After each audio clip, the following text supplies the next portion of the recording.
Hello everyone and welcome to another review done by Dan the Movie Man. I know I haven't been active in a while, but I just recently I literally just got back from seeing Final Destination Bloodlines, and it is pretty damn good.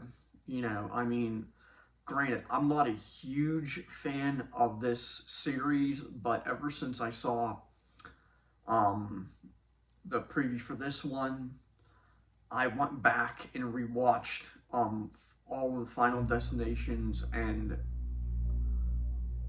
it's actually not a bad series. It's kind of fun. But let me stay focused and do what I'm here to do, which is review Final Destination Bloodlines.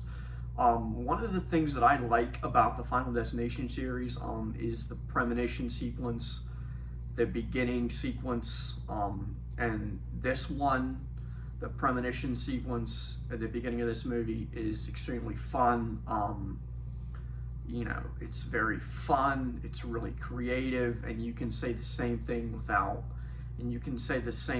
about all the deaths in this movie because I mean, let's be honest here. Like, no one really gives a shit about the story in Final Destinations. You go to watch the deaths be fun, and like, these are just good mindless, these are movies that, like, you go and you turn your brain off and and you sit and you have a good time, and that's exactly what I did with Bloodlines. And I will say I think this was the final movie that Tony Todd did, and I know, like, he's remembered for the original Candyman, but for me, I really associate Tony Todd with these Final Destination movies, and they definitely gave him a really good send off this at, in this movie, and it really gives you, like, a good background on his character in this movie. Whenever you see the movie, you'll know what I'm talking about. But yeah, and like, this is just a good, fun movie.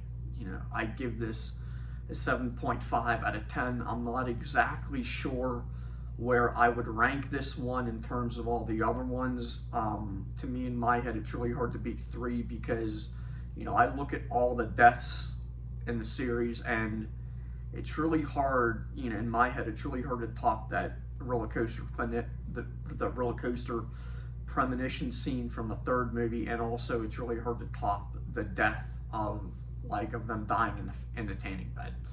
But having said that, like I said, this has a lot of really fun and creative death scenes. It's good, mindless fun. So I would definitely, if you're into this series, I would go see it. I give this a 7.5 out of 10. All right, I'll see you guys next time. Goodbye.